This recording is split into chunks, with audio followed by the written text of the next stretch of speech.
The afternoon sun warmed the city park as Lily Wu wiped down tables in the school cafeteria. It was almost the end of her shift, and she glanced at the clock every few minutes, eager for her lunch break. At 42, Lily had worked at Riverside Elementary for nearly 15 years, serving meals to children whose faces she knew by heart. Many of them waved to her in the hallways, and some even shared their artwork with her. Small treasures she kept pinned to her refrigerator at home. "You heading to the park again?" asked Denise, her co-worker, as Lily untied her apron.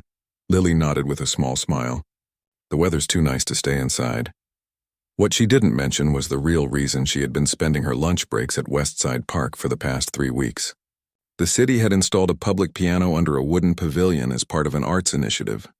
Every day different people would sit down to play, some skilled, some just having fun. Lily never touched it herself, but watching others play had become the highlight of her day. She gathered her simple lunch, a sandwich and an apple, and walked the 4 blocks to the park. The spring air carried the scent of blooming cherry trees, and Lily took her time, enjoying the feeling of sunshine on her face after hours under the fluorescent cafeteria lights. The piano pavilion came into view as she rounded the corner. To her disappointment, no one was playing today. The bench sat empty, inviting but intimidating. Lily found her usual spot on a nearby bench and unwrapped her sandwich, trying not to look at the silent piano. The truth was, Lily longed to play it. Music had been her secret companion since childhood, but she'd never had proper lessons. Back in the small apartment where she'd grown up, her mother had brought home an old keyboard from a yard sale when Lily was 8. It had missing keys and sometimes made strange electronic noises, but to Lily, it had been a magical doorway to another world. She'd taught herself to play by ear, picking out tunes from the radio or songs her mother hummed while cooking. When life got hard, and it often did in their neighborhood, she would close the bedroom door and lose herself in music that no one else ever heard. But that was long ago. Now, as a grown woman, she felt silly about her untrained playing. Real musicians knew how to read notes and had proper technique. Her fingers just followed her heart. And surely that wasn't good enough for a public park where anyone might hear.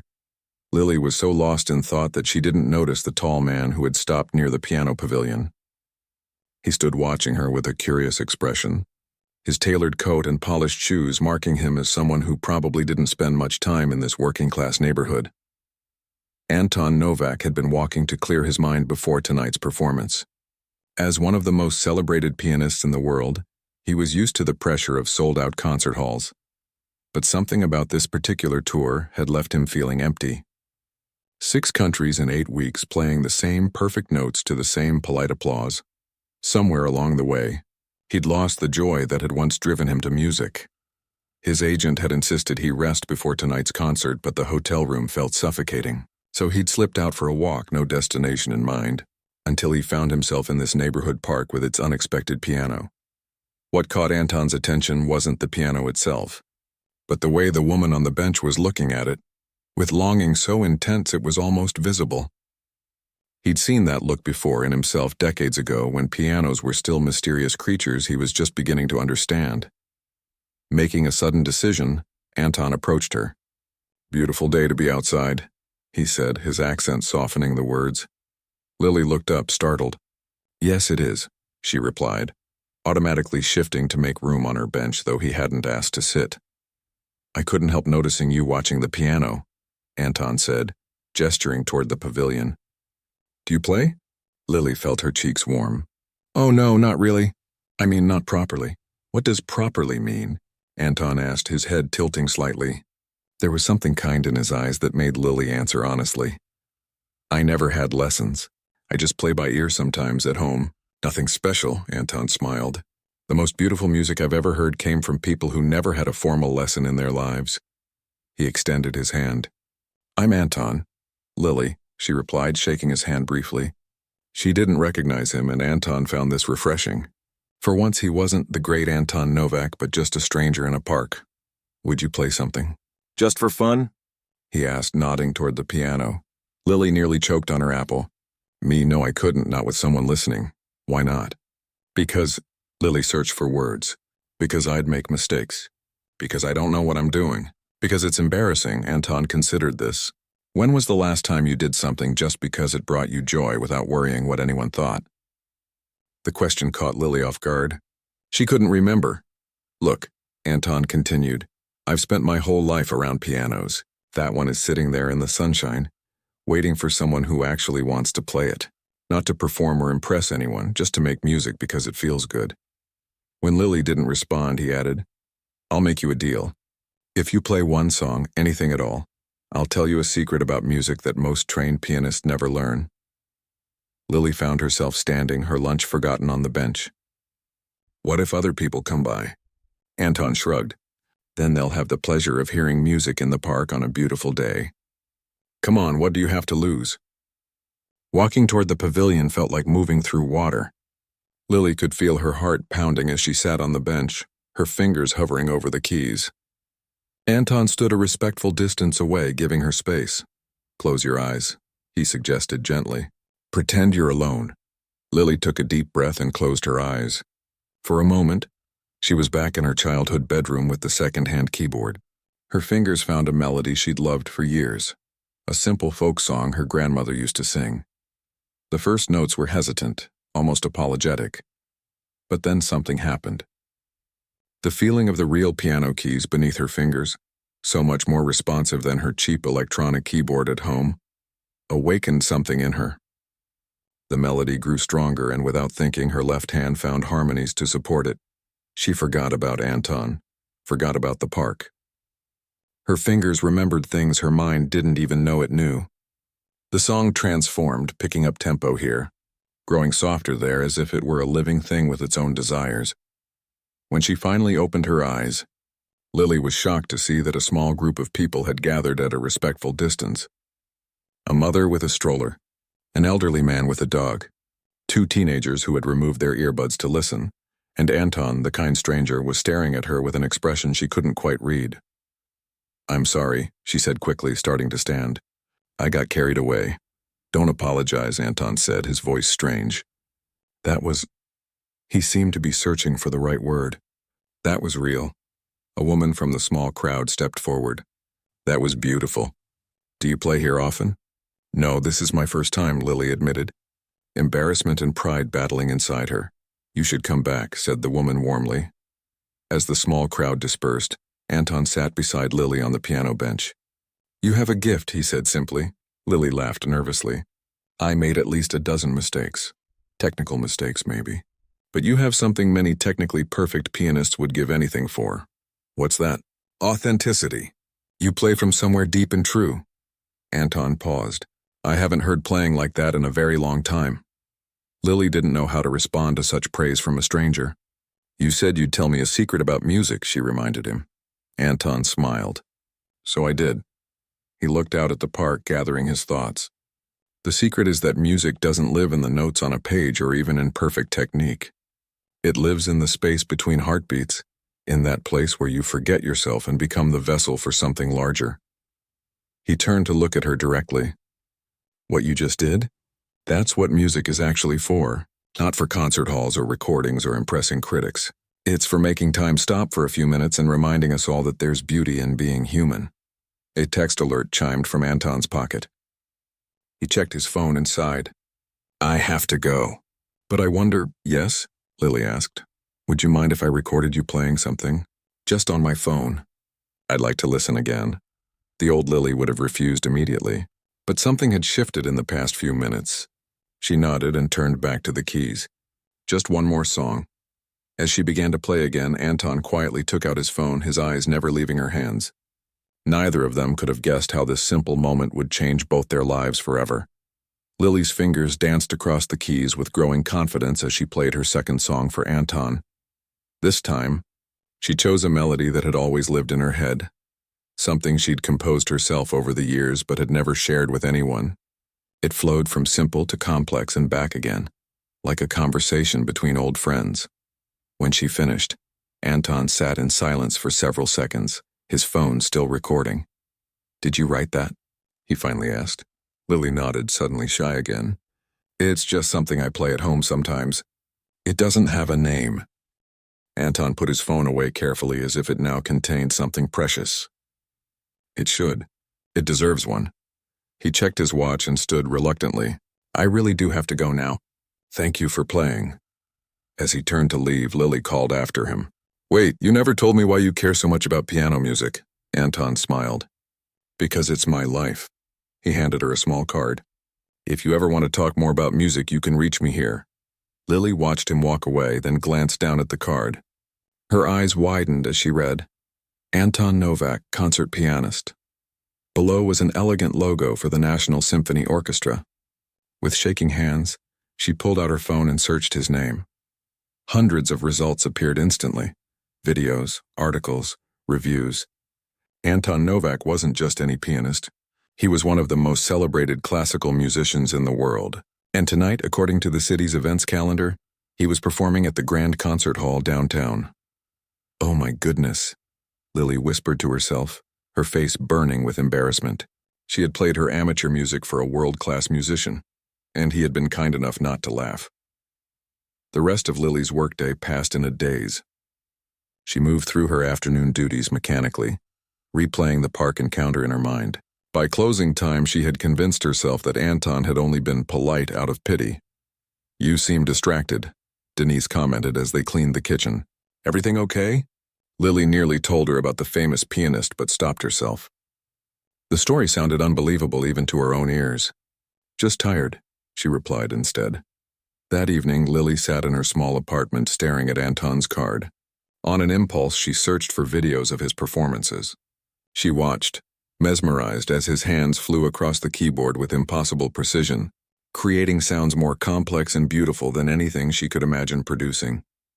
In one interview clip, the reporter asked what made him different from other pianists of his generation. "Technical skill is just the beginning," Screen Anton replied. "Many people can play the notes perfectly. What matters is whether you have something to say through the music." Lily turned off her computer and went to her keyboard. A better one than her childhood instrument, but still nothing like a real piano. She played the song Anton had recorded, trying to hear it through his ears. Was there actually something special in her playing? Or had he just been kind to a stranger? Her phone pinged with a text message from an unknown number. "Your playing has been in my head all day. This is Anton Novak. I hope you don't mind that I'm reaching out." Lily stared at her phone in disbelief. Before she could overthink it, she replied, "I don't mind.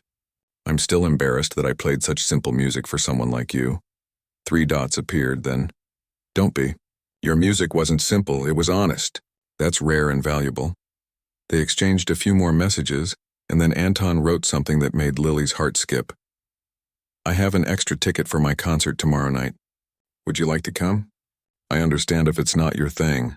Lily's fingers hovered over the keyboard. Classical concerts weren't part of her world.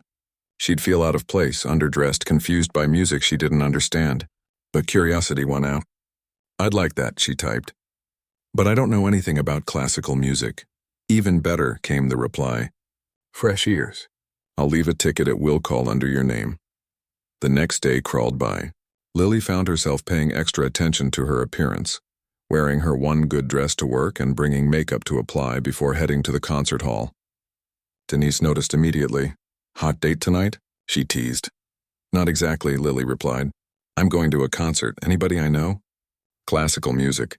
A pianist named Anton Novak." Denise's eyebrows shot up. "Those tickets cost a fortune. How did you swing that?" Lily busied herself with wiping down a counter. "Someone gave me a ticket." After work, Lily stood outside the Grand Concert Hall feeling desperately out of place. People in elegant clothes streamed past her into the ornate building. She almost turned back twice before gathering her courage and approaching the will call window. "I have a ticket under Lily Wu," she said quietly, half expecting them to tell her there was a mistake. The attendant smiled and handed her an envelope. "Yes, Ms. Wu. Mr. Novak left this for you." Inside was not just a ticket, but a backstage pass and a handwritten note. "Music belongs to everyone, not just those who study it formally. Enjoy the concert. Come say hello afterward if you'd like." Anton, her seat was in the 4th row center, one of the best in the house. As the lights dimmed and Anton walked onto the stage, the audience erupted in applause. He looked different in his formal black suit, his hair neatly styled. He bowed gracefully, then sat at the grand piano and became perfectly still for a moment. When he began to play, Lily understood why people paid so much for these tickets. The music was complex and powerful, filling the hall with emotions that needed no translation. She found herself holding her breath during delicate passages and sitting forward during dramatic ones. During the intermission, the woman next to her struck up a conversation. "First time at the symphony?" she asked kindly. "Is it that obvious?" Lily asked with a small laugh. "You listen differently," the woman explained. "Most regulars have heard these pieces dozens of times. They're analyzing his interpretation. You're just experiencing it. Do you come to concerts often?" Lily asked. "My husband is the violin section leader," the woman explained. "I'm Grace, by the way." "Lily, it's nice to meet you." When the second half began, Anton returned to the stage. This time, before sitting at the piano, he spoke to the audience. "Tonight, I'd like to try something different," he said.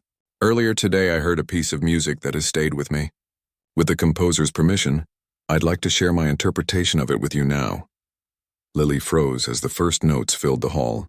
It was her song, the one she'd played in the park, but transformed by Anton's technical brilliance. He had remembered every note, every nuance, but added his own touch, revealing depths in the melody she hadn't known were there. Grace turned to her with wide eyes. "This is beautiful. Who composed this?" Lily couldn't speak. She felt tears welling up as her private thoughts, her secret music filled this grand space. The audience was completely silent, captivated by the unfamiliar composition. When Anton finished, there was a moment of stillness before the audience burst into applause. He stood and bowed, then spoke again. "That piece was composed by a remarkable musician I had the privilege of meeting yesterday. Music reminds us that brilliance can be found in unexpected places, if only we take the time to listen." The applause grew louder. Lily sat paralyzed, torn between wanting to hide and wanting to stand up and claim her music. Grace was looking at her curiously. "Are you all right?" she asked. "You look pale." "That was my song," Lily whispered, so quietly that Grace had to lean closer. "I wrote that music." Grace stared at her in disbelief, then excitement. "Really? That's incredible. You must be a professional composer." Lily shook her head. "I work in a school cafeteria. I've never had a music lesson in my life." The rest of the concert passed in a blur. When it ended, Lily debated whether to use her backstage pass. Part of her wanted to slip away quietly, overwhelmed by the night's events. But curiosity and gratitude won out. With directions from an usher, she made her way through a side door and down a corridor where a small group of people waited outside Anton's dressing room. When Anton emerged, he greeted the waiting fans politely, signing programs and accepting compliments with gracious nods. Then he spotted Lily hanging back from the group. "Excuse me," he said to the others. "There's someone I need to speak with." He approached Lily with a warm smile. "You came. Thank you for the ticket," she said. "And for playing my song. I never imagined hearing it like that. I hope you don't mind that I didn't ask first. It wouldn't leave my head and I wanted others to hear it. It was..." Lily searched for words. "It was like hearing my thoughts translated into a language everyone could understand." Anton's eyes lit up. "Exactly. That's exactly what music should do." He lowered his voice. "Listen, I have to attend a reception now, but I'd like to talk more. Would you consider meeting again tomorrow? I have an idea I'd like to discuss with you." "What kind of idea?" Lily asked. Anton smiled. "Let's just say I think more people should hear your music. The real version, played by you." As Lily walked home that night, the city seemed different somehow. The same streets, the same buildings, but everything illuminated by a new possibility she had never dared to imagine. For the first time in her life, someone had heard the music that lived inside her and thought it was worth sharing with the world.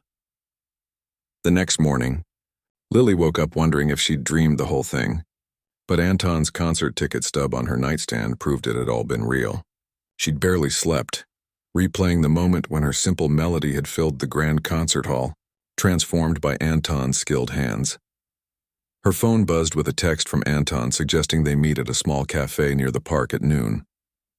Lily called in sick to work for the first time in 3 years. Whatever Anton wanted to discuss felt more important than serving lunch today. The cafe was tucked away on a quiet street, with mismatched furniture and local artwork on the walls. When Lily arrived, Anton was already there, dressed casually in jeans and a sweater. looking more like the stranger in the park than the concert pianist from last night. "I ordered you tea," he said as she sat down. "Hope that's okay." "Perfect, thanks." Lily wrapped her hands around the warm mug. "People keep staring at you." Anton shrugged with a small smile. "Hazard of the job. Don't worry, they're too polite to interrupt." They chatted about the concert for a few minutes before Anton leaned forward, his expression becoming serious. "I want to ask you something, and I hope you'll answer honestly. How did you learn to play like that?" Lily stirred her tea. "I told you I never had lessons." "That's not what I'm asking," Anton clarified. "I want to know your story. How did music become part of your life?" Something in his tone told Lily this wasn't idle curiosity. She took a deep breath and began to share things she rarely talked about. "I grew up in Pinewood Heights," she said, naming one of the city's poorest neighborhoods. "My mom raised me alone after my dad left when I was 4. She worked 2 jobs, sometimes 3. We moved a lot, 7 different apartments before I finished high school." Anton listened without interrupting as Lily described her childhood. How her mother had found an old keyboard at a yard sale for $10. How 8-year-old Lily had been drawn to it immediately, figuring out simple songs by ear. How music became her escape when the electricity got cut off or when they had to pack up and move again in the middle of the night. "Mom always said we'd get real lessons someday, when things got better," Lily continued. "But things never really got better. She got sick when I was 16, cancer. I dropped out of school to take care of her and work." "I'm sorry," Anton said quietly. Lily shook her head. "Don't be. Mom fought hard and recovered. She's living in Arizona now with my stepdad. But by then, I was working full-time, and music just became this private thing I did at the end of a long day." "You never thought about pursuing it seriously?" Lily laughed softly.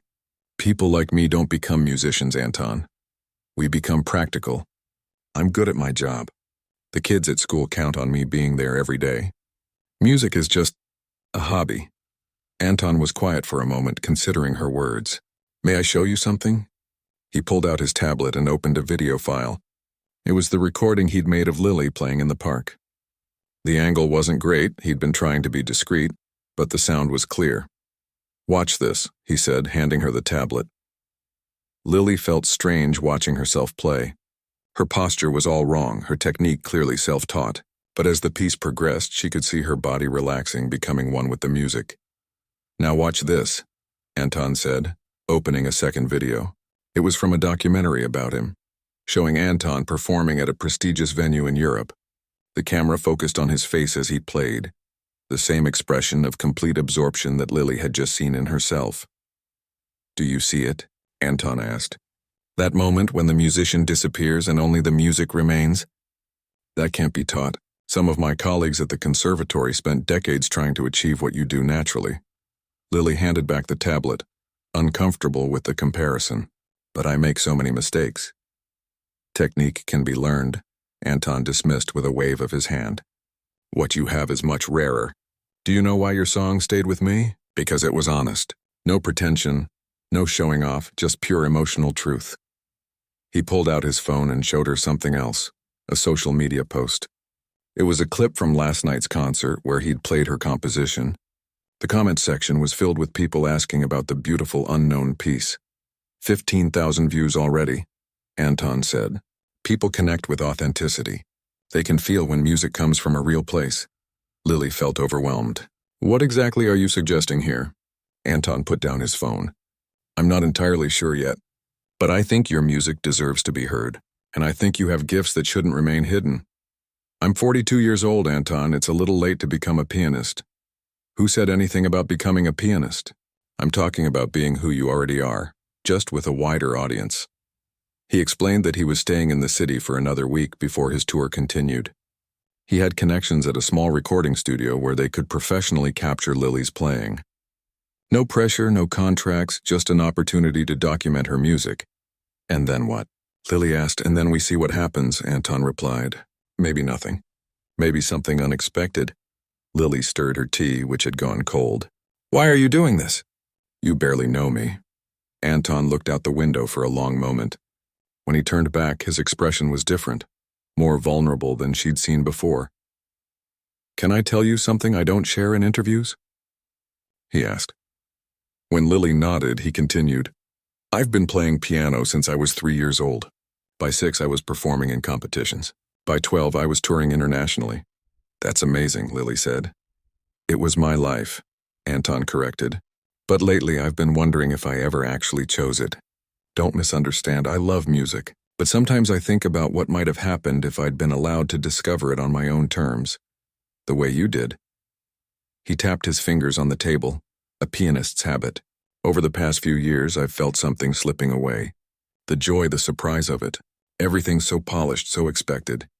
And then I heard you play, and it reminded me why I fell in love with music in the first place. Lily understood then. This wasn't charity or a publicity stunt.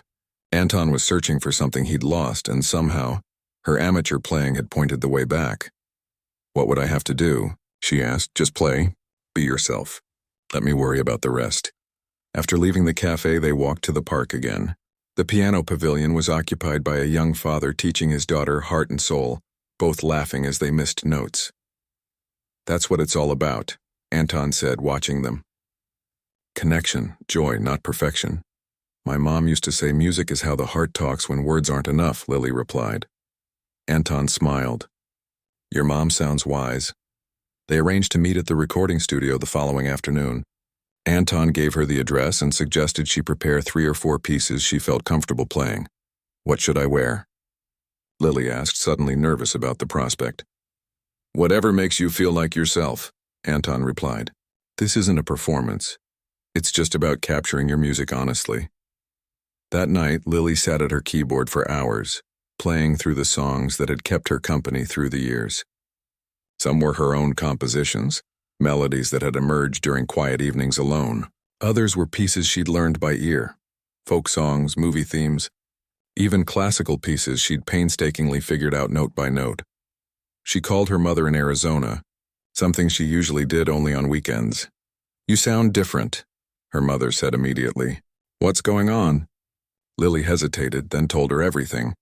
The encounter in the park, the concert, Anton's proposal. She expected her mother to caution her, to remind her not to get her hopes up. Instead, there was a long silence on the line. Mom, are you there? I'm here, her mother replied, her voice thick with emotion. I'm just remembering something. When you were about 9, I came home late from my second job. You thought I was asleep, but I heard you playing that old keyboard. You were making up a song. Something so beautiful it stopped me in the hallway. I stood there listening, thinking, my girl has a gift and I can't afford to nurture it properly. You never told me that, Lily said softly. I was afraid of putting pressure on you. Afraid you'd be disappointed when we couldn't afford lessons. But I always knew there was something special in your music. I'm not surprised this Anton person heard it too. After they hung up, Lily played with renewed purpose. Her mother had heard it. Anton had heard it. Maybe it was time she heard it too. The value in her self-taught music played from the heart. The next day, Lily arrived at the recording studio wearing simple black pants and a blue blouse, comfortable clothes that made her feel like herself. Anton met her outside, looking excited. Ready? He asked. Not really, Lily admitted. But let's do it anyway. Inside, the studio was smaller than she'd imagined, with sound-absorbing panels on the walls and a beautiful grand piano in the center. A sound engineer named Tom greeted them warmly, clearly an old friend of Anton's. We'll keep it simple, Tom explained. Just play as if you're at home. Forget we're even here. Lily sat at the piano, a far superior instrument to anything she'd ever played. She ran her fingers lightly over the keys, getting a feel for their weight and response. Take your time, Anton said, sitting in a corner where he wouldn't distract her. We have the studio all afternoon. Closing her eyes, Lily began to play. The first notes were tentative, but as always, the music eventually took over. She played her favorite original composition first, the one Anton had performed at his concert, and then moved into other pieces that had shaped her relationship with music over the years. Time disappeared. She forgot about the microphones, forgot about Anton and Tom, forgot about everything except the conversation between her heart and the piano. When she finally opened her eyes after playing her 4th piece, she was surprised to see that nearly 2 hours had passed. Anton and Tom were looking at her with identical expressions of quiet amazement. I think we got what we needed, Tom said simply. How do you feel? Anton asked as they left the studio later. Lily considered the question. Like I just shared a secret I've been keeping for 30 years. A secret worth sharing, Anton replied.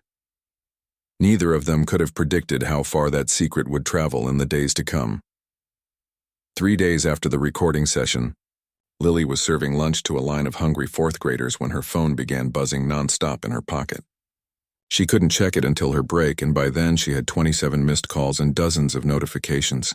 What in the world? She muttered, scrolling through the messages. Most were from numbers she didn't recognize.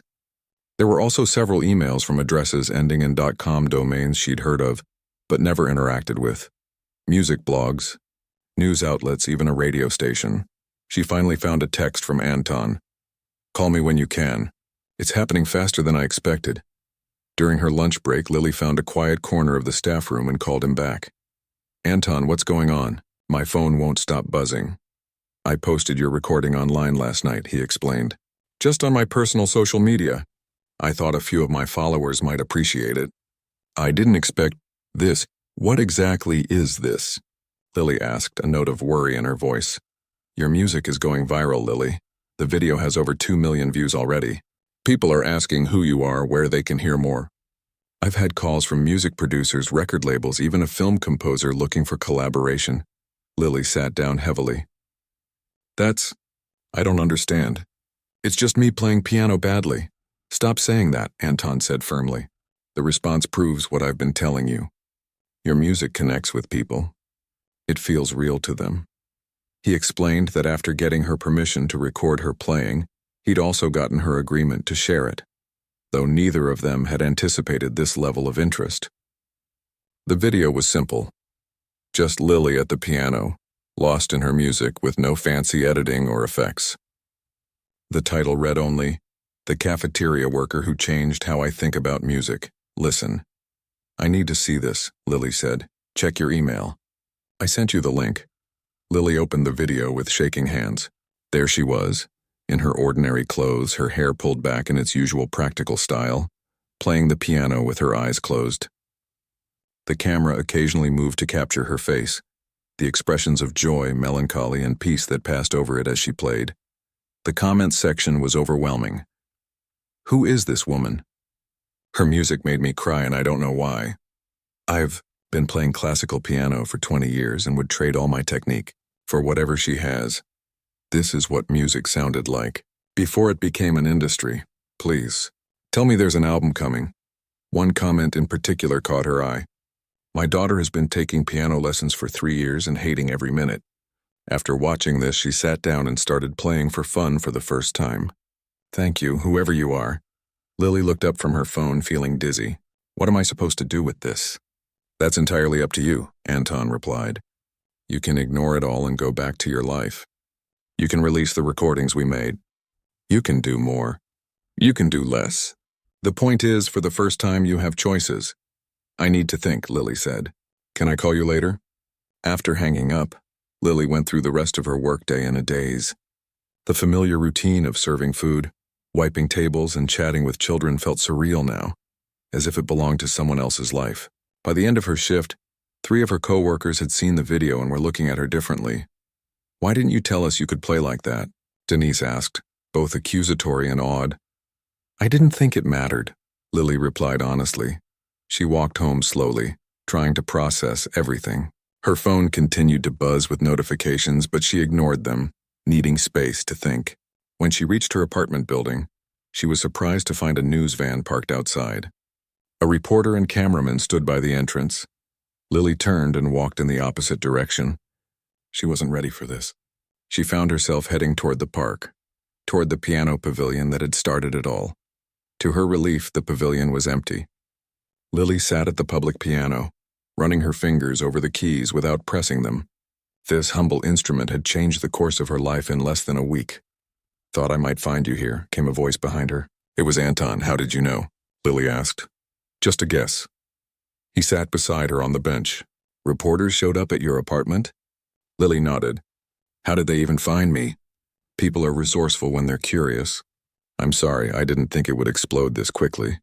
They sat in silence for a moment, watching the early evening light filter through the trees. I spoke with Tom at the studio. Anton finally said.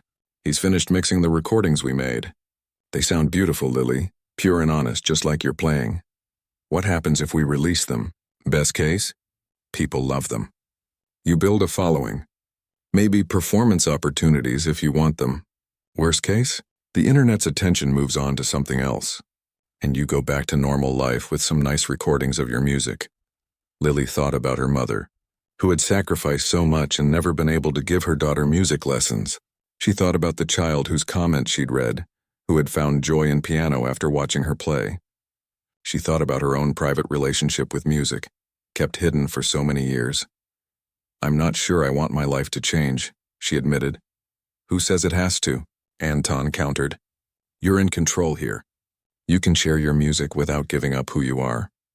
Later that evening, after dodging the reporters who eventually left when their deadline approached, Lily sat in her apartment listening to the finished recordings. Tom had done a beautiful job capturing the warmth and intimacy of her playing. The recording sounded professional while still preserving the qualities that made her music unique. She called Anton. "Let's do it," she said simply. The next morning, Anton helped her set up simple accounts on music streaming platforms and social media. They released an EP titled Hidden Music, with 6 tracks, 4 of Lily's original compositions, and 2 pieces she'd learned by ear and made her own through interpretation. Anton was careful to manage expectations. "This probably won't make you rich," he warned. "Streaming doesn't pay much. Think of it as sharing your gift, not starting a career." Lily was fine with that. She didn't want fame or fortune, just the chance to let her music exist in the world on its own terms. What neither of them expected was the speed at which hidden music spread.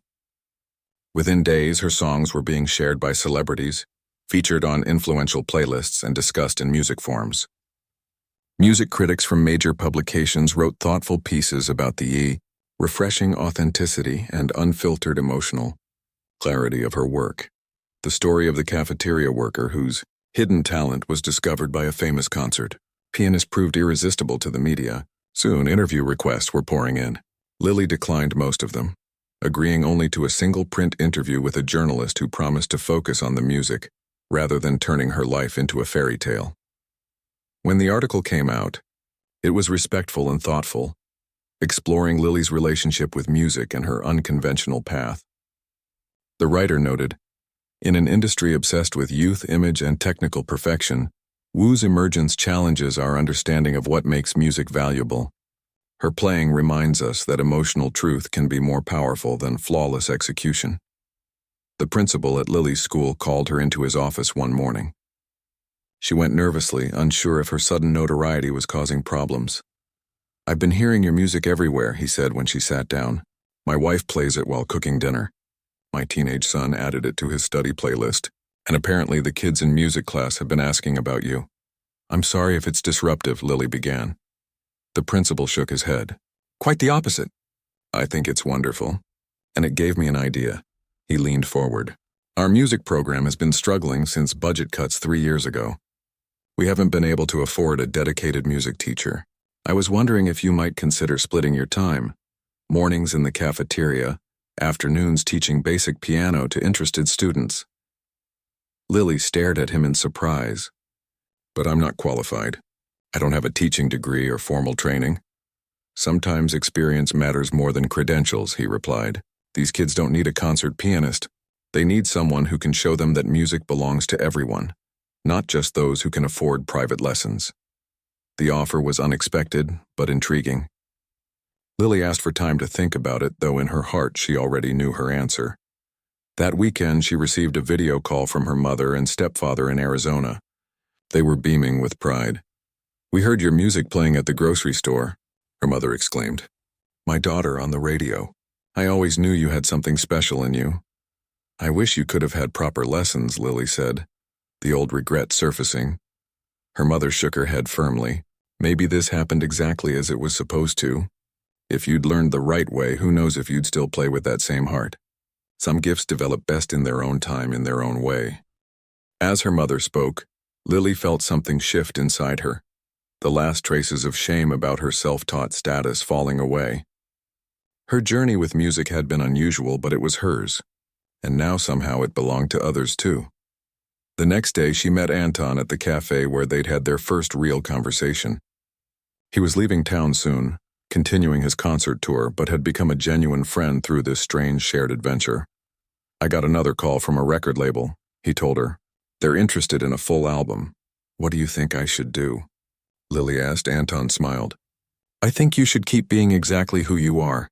The world has plenty of technically perfect musicians. What it needs more of is people who play from the heart, without pretense or calculation. Whatever you decide, don't let anyone change that about you." As they talked, a woman approached their table hesitantly. "I'm sorry to interrupt," she said. "Are you Lily Wu?" "I just wanted to say thank you. My mother has dementia and rarely responds to anything anymore. But when we played your music, she started humming along and tapping her fingers. It was the first time I've seen her engaged in months." After the woman left, Lily and Anton sat in silence for a moment. "Still think your music doesn't matter?" Anton asked quietly.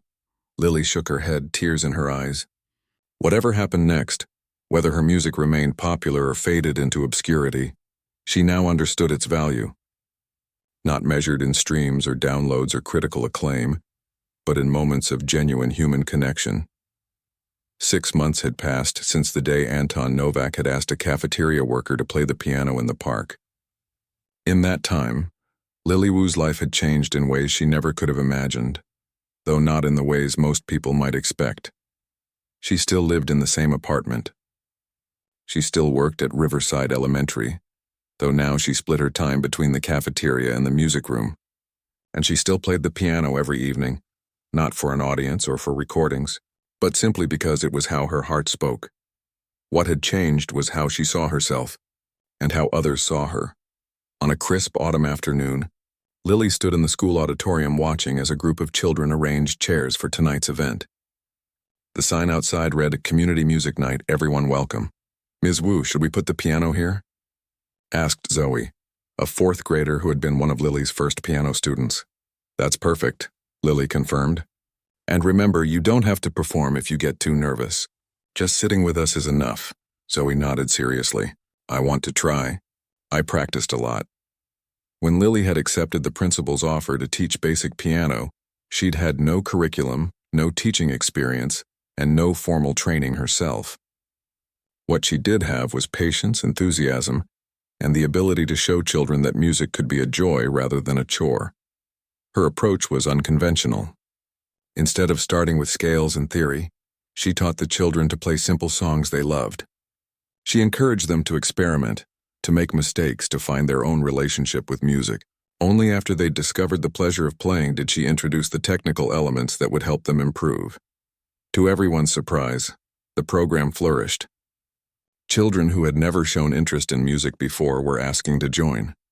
Parents reported that their kids were actually asking to practice at home, a minor miracle in the world of music education. Tonight was the first community concert, where Lily's students would play alongside adult learners from the evening classes she'd started. The goal wasn't perfection but participation, creating a space where music belonged to everyone. As Lily checked the piano one last time, her phone buzzed with a text from Anton. Though he was currently performing in Europe, they had remained in regular contact. "Thinking of you today. How are you feeling about tonight?" She smiled and typed back, nervous but excited. "Wish you could be here." "I'll be there in spirit," came the reply. "Remember what we talked about. It's not about perfect performance. It's about sharing the journey." Their friendship had deepened over the months. Anton had become both mentor and student, guiding Lily in the music world while learning from her fresh perspective. He'd visited twice when his touring schedule allowed, sitting in on her classes and marveling at how quickly her students progressed when freed from the pressure of perfection. The doors opened at 6:30, and to Lily's amazement, people began streaming in, not just parents and teachers, but community members who had heard about the unique program. By 7, every seat was filled with people standing along the walls. The principal welcomed everyone, then introduced Lily with evident pride. 6 months ago, Ms. Wu was known to our students as the nice lady who served lunch. Today, she's transformed our music program and, in many ways, our entire school community. I'll let her tell you more. Lily walked to the microphone, her heart pounding. Public speaking still terrified her, but she'd learned to push through the fear. Thank you all for coming, she began. What you'll hear tonight isn't a traditional recital. Some performers have been playing for just a few weeks. Others have been playing for decades but never had the courage to share their music publicly. Each person will play something meaningful to them, whether it's perfectly executed or not. She paused, looking out at the audience. The most important thing I've learned in my own musical journey is that music isn't about impressing others. It's about expressing something true from within yourself. That's what we celebrate tonight. The concert began with the youngest students, playing simple melodies with concentrated faces and occasionally missed notes. The audience applauded each performance with genuine enthusiasm. There was no competition, no judgment, just community support for each person's courage. Midway through the program, a woman in her 70s approached the piano. Lily introduced her as Ms. Hannah, a retired postal worker who had always wanted to play but never had the opportunity until now. With arthritic hands but determined spirit, she played a folk song from her childhood. Though simple, the performance brought tears to many eyes, including Lily's. Between student performances, Lily played a few pieces herself. No longer self-conscious about her lack of formal training, she played with the honest emotion that had touched so many online. Her music had found its audience, not in concert halls or recording studios, but in school auditoriums and community centers where it could inspire others to find their own voice. As the concert neared its end, Lily announced a surprise. Many of you have asked how I connected with Anton Novak, the pianist who first encouraged me to share my music. While he couldn't be here tonight, he sent something special. She played a video on the large screen. Anton appeared sitting at a piano in what looked like a European hotel room. "Hello, Riverside Elementary and friends," he began warmly. "I wish I could be with you tonight to witness what Lily has created. What started as a chance encounter in the park has grown into something more meaningful than hit songs or viral videos. A community where music belongs to everyone." He shifted on the piano bench. "Lily's playing changed something fundamental in my own approach to music. After 25 years of professional performance, I had begun to lose the joy that made me fall in love with piano as a child. Technique had overshadowed emotion. Perfection had become more important than connection." Anton looked directly into the camera. "Watching Lily teach her students to play with heart first and fingers second has reminded me what music is for. Tonight I'd like to share a new composition inspired by this journey." He began to play something beautiful and deceptively simple, a piece that seemed to capture both innocence and wisdom. When he finished, he looked up with a smile. "I've called this the Cafeteria Waltz. It's part of a new project I'm working on. An album of pieces inspired by everyday musicians who play not for fame or acclaim, but for the pure love of music. Thank you, Lily, for leading the way. And thank you, Riverside, for showing what a community of music can be." The video ended to enthusiastic applause. Lily, fighting back tears, invited all the evening's performers to come forward for a final bow. Looking out at the diverse group, young and old, experienced and beginners, she felt a sense of purpose stronger than anything she'd known before. This was her calling, not to become famous herself, but to open doors for others. After the concert, as families mingled over refreshments, a man approached Lily. He introduced himself as the director of a local music foundation. "What you're doing here is remarkable," he said. "We've been looking for innovative ways to bring music education to underserved communities. Would you be interested in helping us develop a program based on your approach?" Before Lily could respond, a parent joined the conversation. "Ms. Wu changed everything for my son," she said. "He has learning difficulties and was failing most subjects. Your music program was the first time he felt successful at school. Now he's doing better in all his classes." Stories like this had become common. Lily's approach to music was spilling over into other areas of the school, creating a culture where effort and growth were celebrated over perfection. The principal had even asked her to help train other teachers in her methods. Later that evening, Lily sat at the piano in her apartment, playing softly in the darkness. Her phone lit up with a video call from Anton. "How did it go?" he asked when she answered. "Better than I could have imagined," she replied, telling Aching.